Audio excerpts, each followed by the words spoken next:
They thought she was gone, declared lost on a ridgeline where no one survives alone. While a wounded SEAL captain waited for extraction, surrounded and running out of time, the radio went silent, and everyone assumed the worst. What they didn't know was that one sniper stayed behind on purpose, ignored, mocked, written off long before the bullets started flying, and when the enemy closed in and the valley fell quiet. She came back from the impossible direction, not to be seen but to bring her captain home. From wherever you're watching, let us know in the comments. And if this story has earned you respect, click like so others can find it too. The gunfire had stopped 20 minutes ago. That was the problem. In the Hindu Kush mountains of eastern Afghanistan, silence didn't mean safety. It meant someone was repositioning, planning, waiting for you to make the mistake that would end you. Captain David Morrison pressed his back against the crumbling stone wall of the compound, radio dead in his hand, blood seeping through his pant leg from shrapnel he'd taken an hour earlier. His team was scattered. 2 KIA, 3 wounded. The rest pinned down in buildings across the valley, and the Taliban fighters closing in knew exactly where he was. He keyed the radio one more time. Nothing but static. He was alone, or so he thought. What Morrison didn't know was that 300 meters up the ridge, behind a formation of rocks that had stood for 1,000 years, someone was watching. Someone who'd been written off. Someone they had already declared gone. Someone who was about to prove that the deadliest fighters aren't the ones who shout. They're the ones who've already made the decision while everyone else is still talking. Earlier that morning, the mission had been routine. A joint operation between a SEAL team and Army Rangers to clear a suspected weapons cache in the Kunar province. Intelligence said the compound was lightly defended. Intelligence was wrong. The team hit the valley floor just after dawn, moving in 2 columns. Captain Morrison led the main element.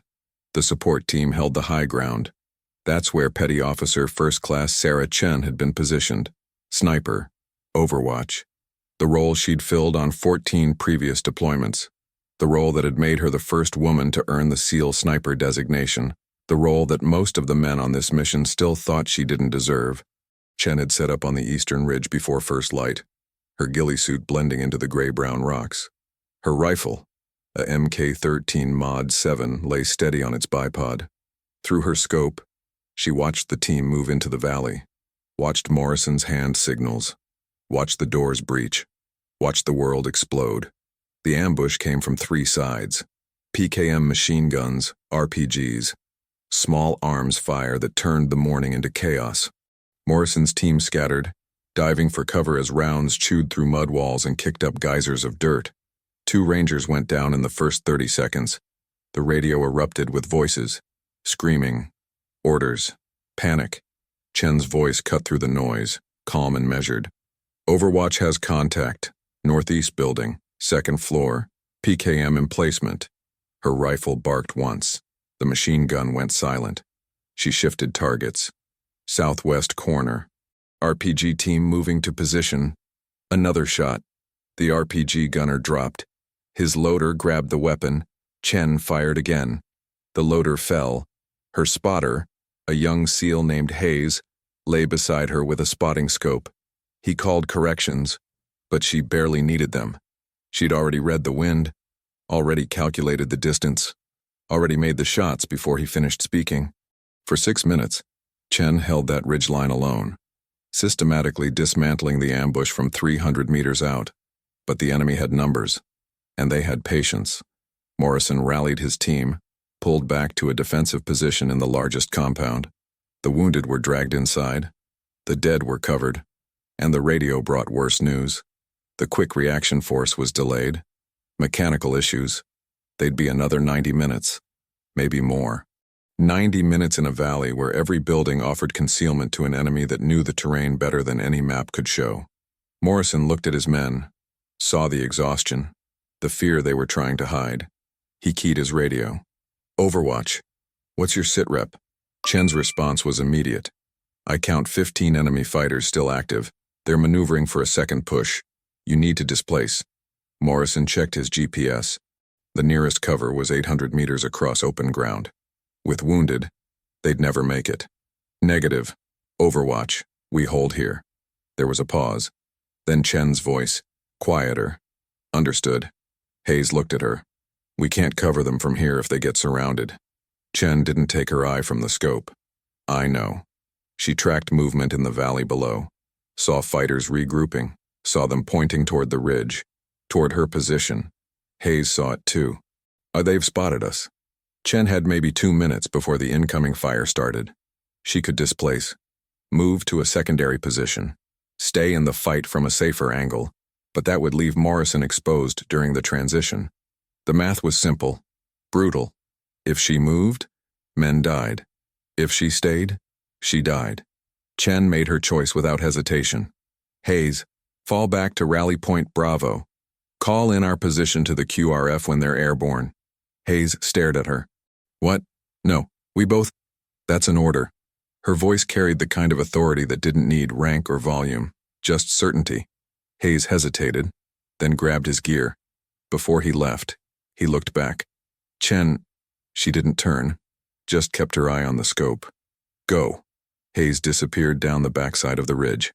30 seconds later, the first round started impacting around Chen's position. She'd been right about the timing.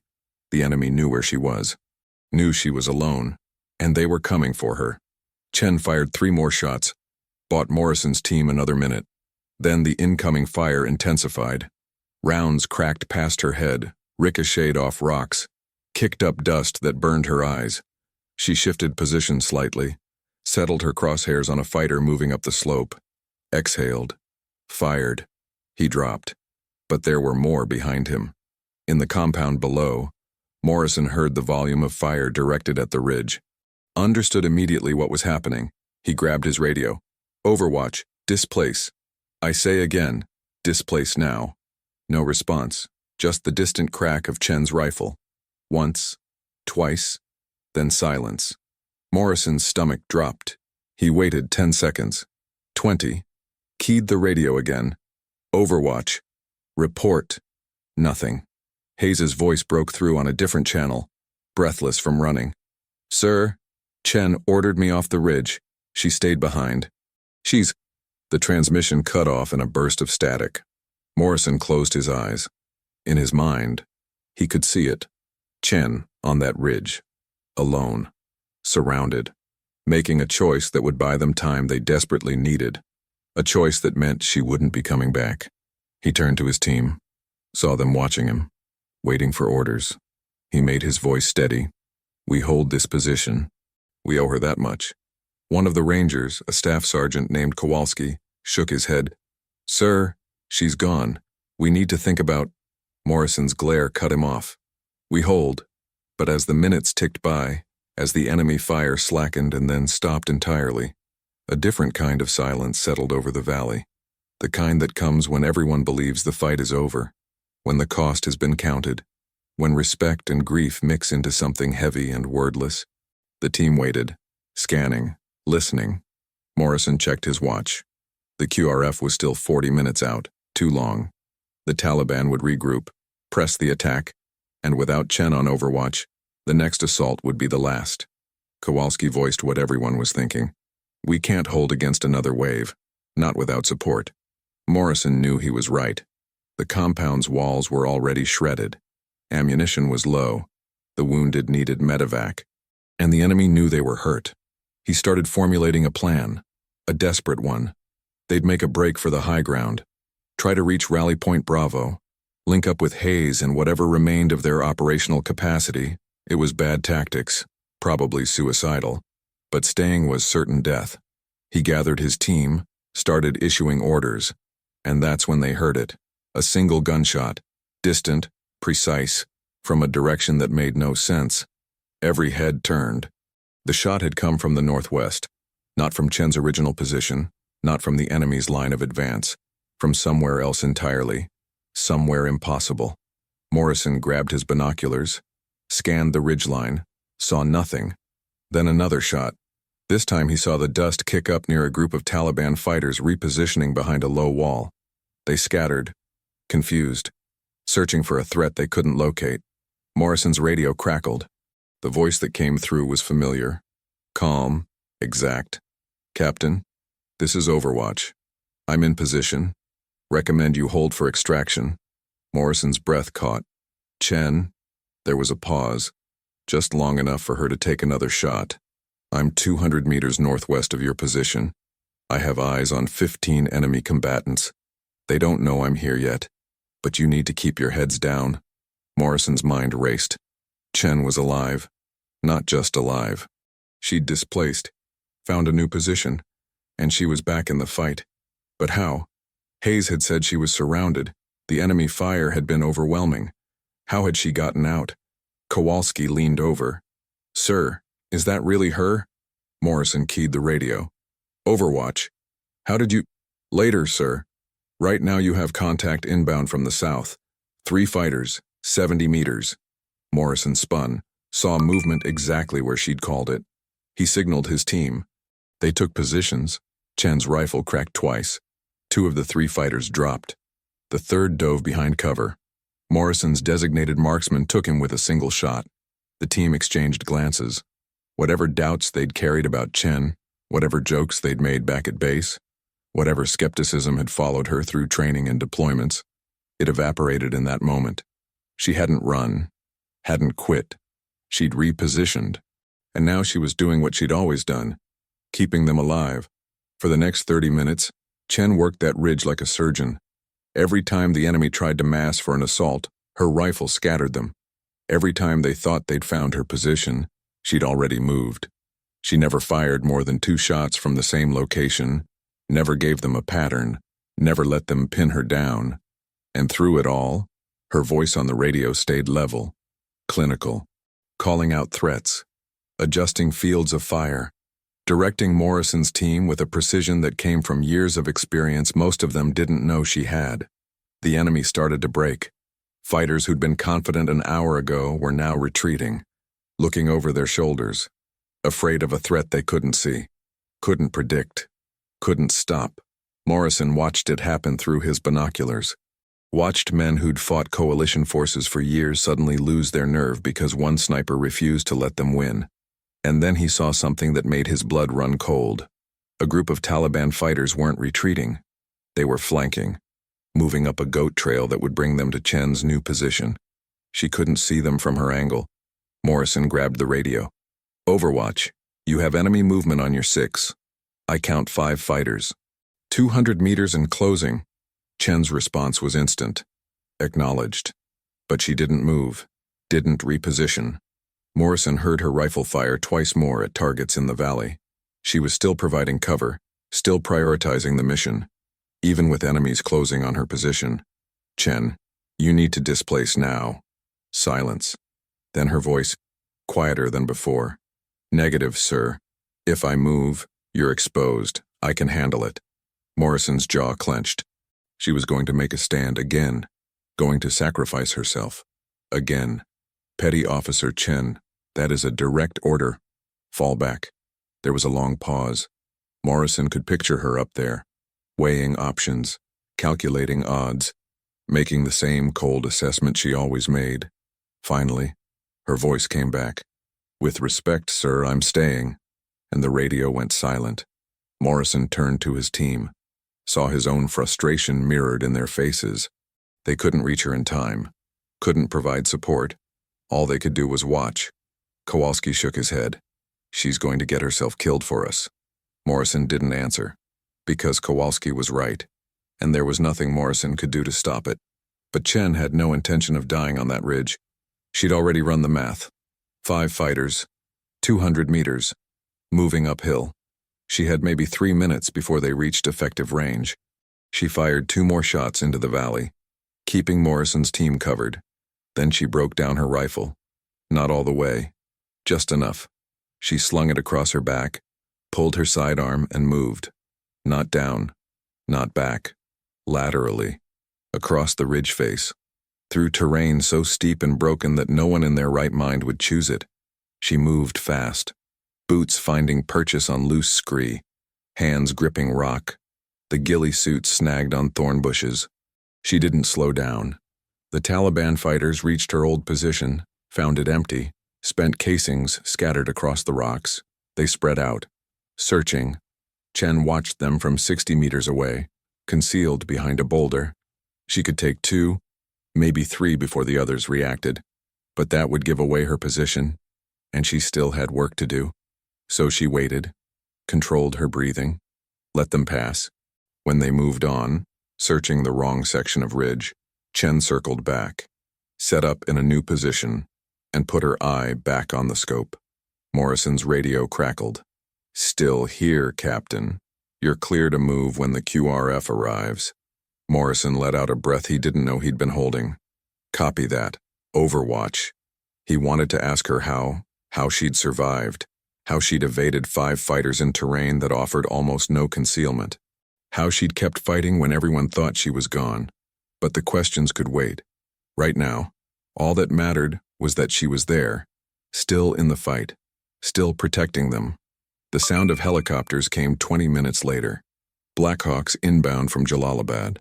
The QRF fast roped into the valley, established a perimeter, and began loading casualties. Morrison supervised the evacuation, making sure every man got on board. The wounded first, then the KIAs, then the rest of his team. When the loadmaster signaled that they were ready for the last bird, Morrison did a final head count. Everyone accounted for, except one. He keyed his radio. "Overwatch, what's your exfil plan?" Chen's voice came back steady. "I'll move to Rally Point Bravo. Link up with Hayes. We'll catch the next rotation." Morrison frowned. Rally Point Bravo was 3 kilometers away, across hostile terrain, with enemy fighters still in the area. "Negative. We're holding 1 bird for you. What's your position?" There was a pause. Then Chen's voice, carefully neutral.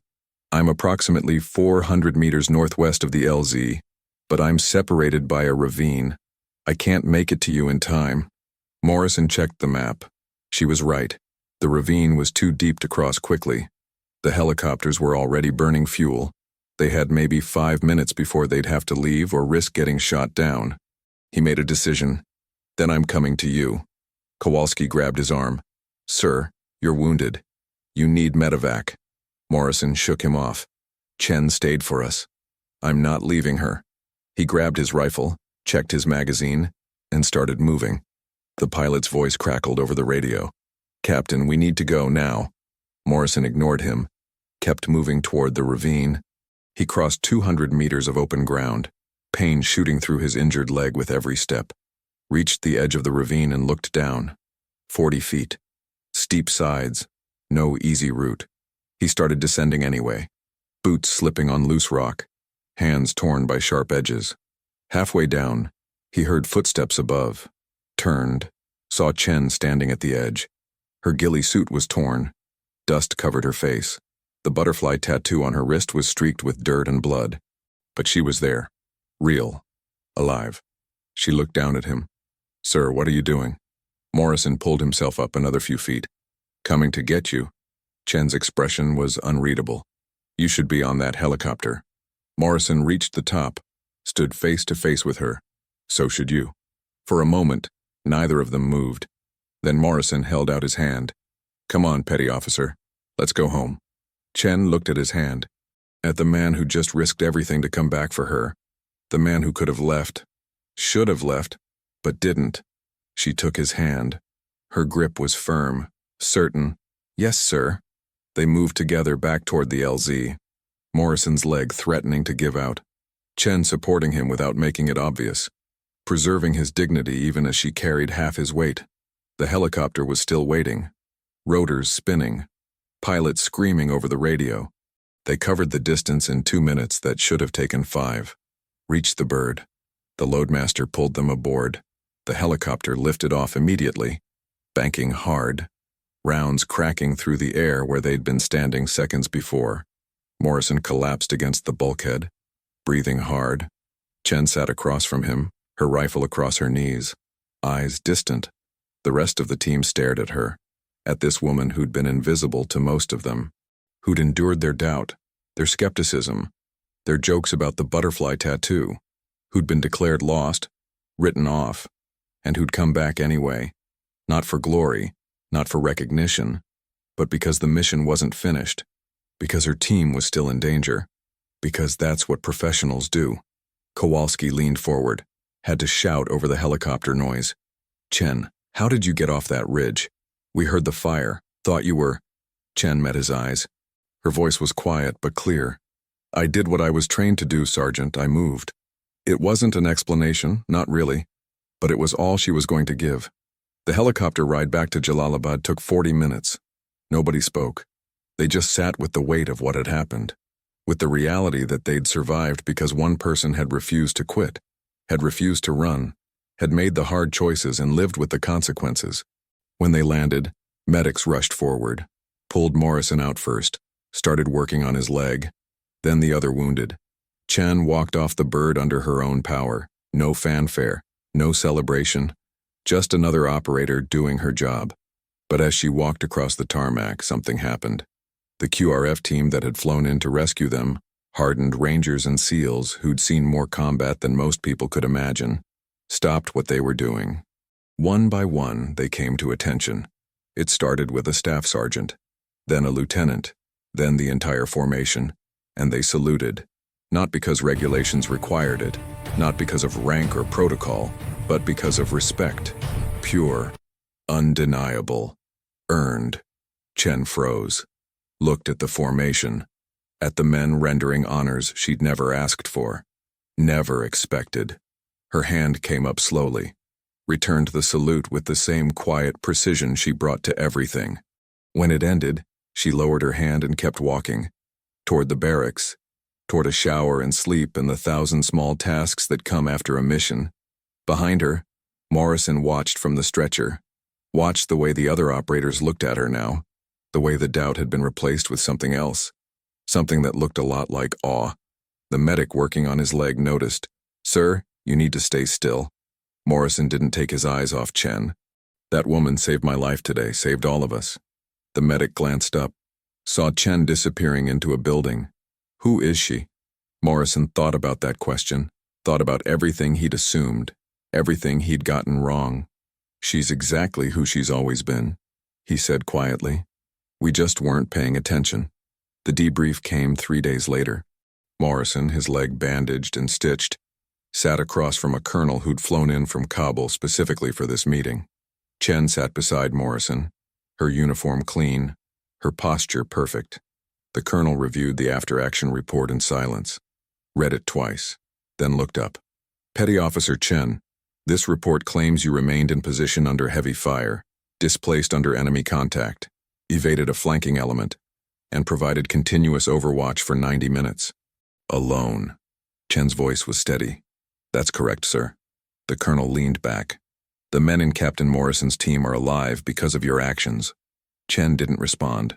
Didn't need to. The colonel continued. "I've also been reviewing your record. 14 deployments, 73 confirmed kills, 3 bronze stars, a silver star you never mentioned to anyone on this base, and a call sign your previous team gave you. Want to tell me what it was?" Chen's jaw tightened slightly. "Monarch, sir." The colonel nodded. "Monarch. Because of the butterfly. Because you moved through battlefields like you were invisible.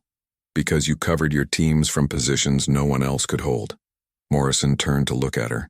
He hadn't known any of this. None of them had. Chen had never said a word, never corrected anyone who dismissed her, never defended herself against the doubt. She'd just done the work.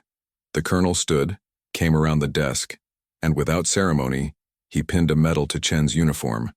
Morrison couldn't see which one from his angle, but he saw Chen's eyes widen slightly, saw her throat work as she swallowed. The colonel stepped back. "This country doesn't give out the Navy Cross lightly, petty officer. But what you did on that ridge, the decision you made to stay when you could have run, the way you fought when everyone thought you were gone, that's the kind of courage we build monuments to." Chen's voice was barely audible. "I was just doing my job, sir."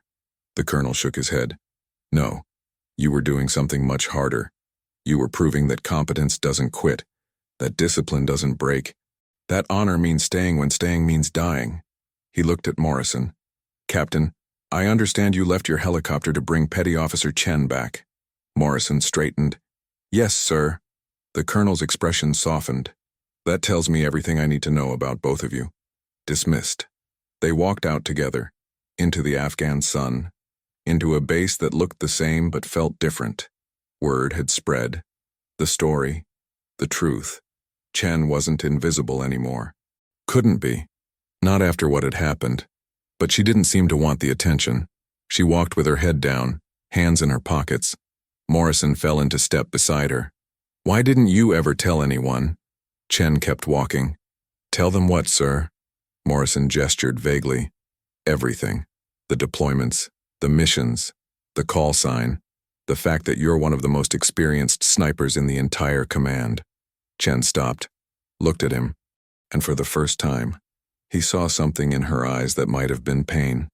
"Because it doesn't matter what I tell them, sir. It only matters what I show them. And even then, some people won't see it. So I stopped trying to make them see. I just kept working." Morrison understood then. Understood the weight she'd carried. The isolation. The endless cycle of proving herself to people who'd already decided she didn't belong. "For what it's worth," he said quietly. "I see it now. We all do." Chen's expression softened slightly. "I know, sir. That's why I came back." They stood there for a moment. Two warriors. Two people who'd been to the edge and chosen to pull each other back. Then Chen nodded once and walked away. Toward the barracks. Toward whatever came next. Morrison watched her go. Watched the way other soldiers stepped aside. The way they nodded with respect. The way the base had changed its mind about who Sarah Chen was. But Chen hadn't changed at all. She was the same person she'd always been. Competent, disciplined, lethal when necessary, silent when possible. The world had just finally caught up. That night, in the team room, Morrison's men gathered. Some were still bandaged. Others just needed to be together, to process, to remember. Kowalski raised his canteen. To Chen. The others echoed it. To Chen. Morrison didn't join the toast. Instead, he walked outside, found Chen sitting alone on the steps of the barracks, looking up at the stars. He sat down beside her, didn't say anything, just sat. After a long silence, Chen spoke. "They think I'm a hero." Morrison nodded. "You are." Chen shook her head. "I'm not.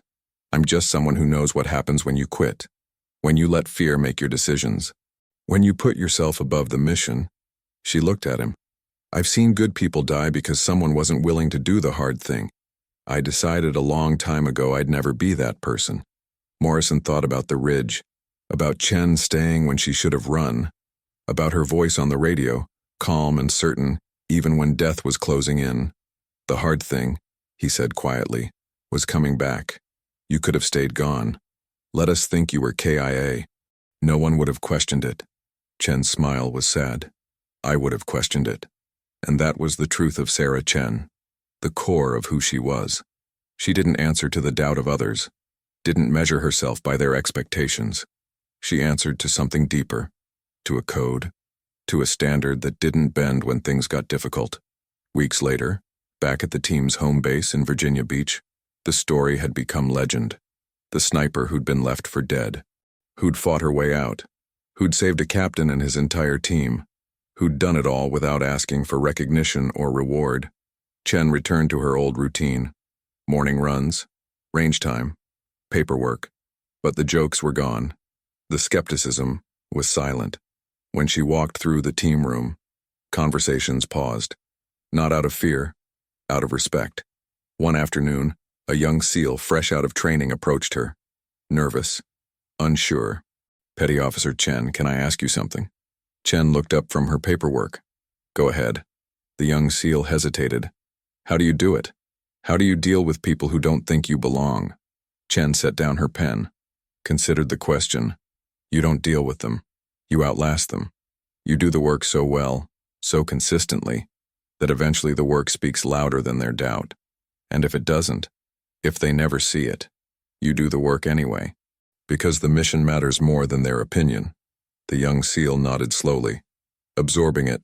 "Thank you, Petty Officer." Chen picked up her pen. "Don't thank me, just do the work." That became her reputation. Not the hero of the ridge, not the woman who'd defied death, just the professional who did the work, every time, without fail, without complaint. And in a community built on competence and on discipline, on the ability to perform when everything is falling apart, that reputation was worth more than any medal. Sarah Chen had proven something that day in the Hindu Kush. She'd proven that strength isn't about being seen. It's about being there when it matters. That courage isn't loud. It's the quiet decision to stay when everyone else has already written you off. That dignity can't be taken, only given away. And she'd never given hers away. Not once. Not ever. The butterfly on her wrist caught the light as she worked, a symbol that had once been a target for mockery, that now represented something else entirely. Survival. Precision. The ability to move through chaos unseen and emerge exactly when needed. Chen traced the ink with one finger, remembered the men who'd given her that call sign. Monarch. Because butterflies migrate thousands of miles, navigate by instinct, survive against impossible odds, and return home. Just like she had.